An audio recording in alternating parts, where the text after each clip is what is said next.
Ndodhemi në thellësi të bregut të detit Jon të rrethit të Sarandës, shumë kilometra, dhe është ngritur një qytet antik i cili deri tani njihet me emrin qyteti antik në Malçan. Dhe ka mendime nga disa arkeologë që nga lashësia se ndodhet një qytet me emrin Helikranon, me një pamje të ruajtur më mirë nga qytetet e tjera antike, pikërisht në fshatin Malçan të rrethit të Sarandës, dhe shikojmë se muret rrethuese të këtij qyteti antik janë të vendosur mbi malin e Shën Ilias me një gjatësi të murit mbrojtës prej 1000 metër linear dhe një sipërfaqe rrethuese prej 110.000 metër katror. Sigurisht që themelet e këtij qyteti, nga zbulimet arkeologjike në vazhdimsi deri në ditët e sotme, rezultojnë se qyteti ka lullzuar në shekullin e 3 para Krishtit.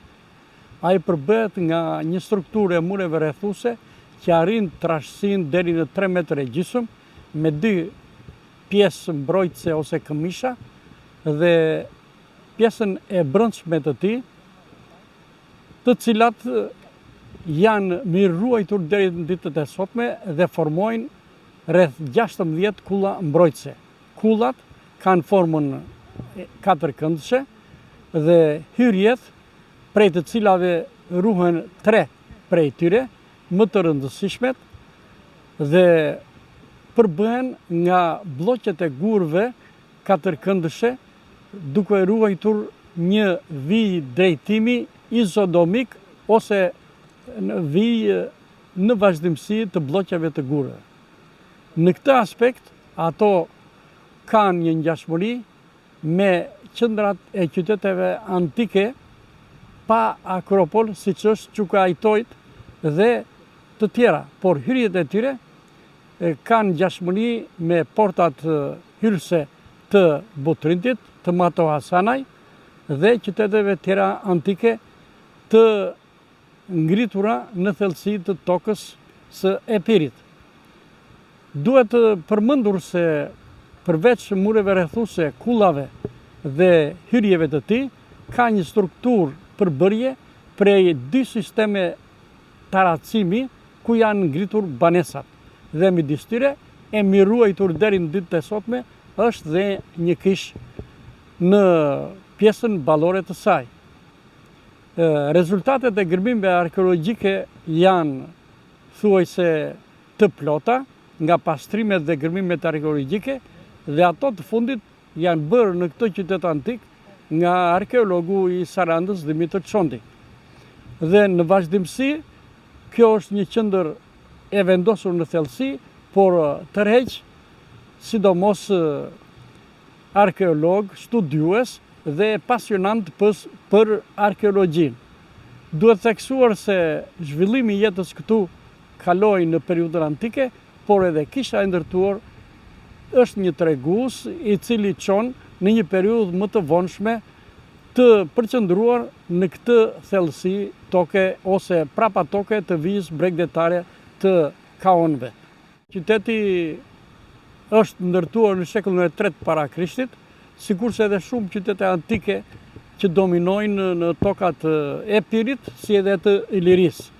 Dhe në vazhdimsi, ky ka një historik të treguar, sidomos nëpërmjet literaturës antike, ku përmendet si një qytet në tokat e brendshme në thellësi, por që ka pas lidhje me sa duket edhe me ardhjen në ndihmë të ushtrisë së etolëve të thirrur nga Fojnika, kur u sulmua nga ushtria e Teutës së Taulantëve nëpërmjet Skërdilajt si komandant ushtarak i kësaj ushtrie.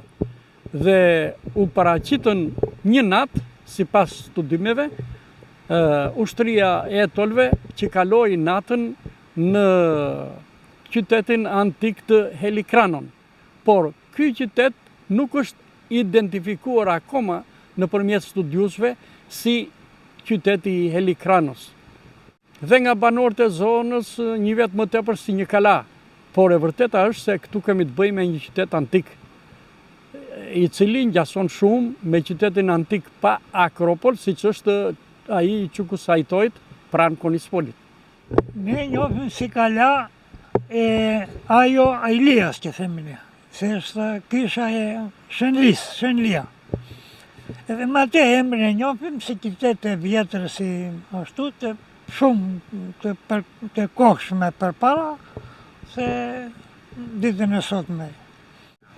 Ne kam dëgjuar se atë si furnizohesh me ujë, si jetonin njerëzit, ujin e mirë nga një vend larg 3-4 kilometra me tuba keramike, shkonte tek vendi atje, edhe ka qësa ashtu si historike, jetonin njerëz të vjetër, shumë të vjetër, që broheshin nëpërmjet murit drethus, broheshin nga armiqt, nga ashtu njerëz nga rreziqe të ndryshme. Është përmendur kjo si kalaja e mbretit? Po, është përmendur si kalaja e mbretit e kohës së Epirit. Që në kohën e Epirut së Epirit, do të thënë si e vjetër, si ashtu, po në periudhën se sa periudhë është ndërtuar, nuk ishte shumë e vjetër para erës e re. Gjetën se ku kalon dhe ujë?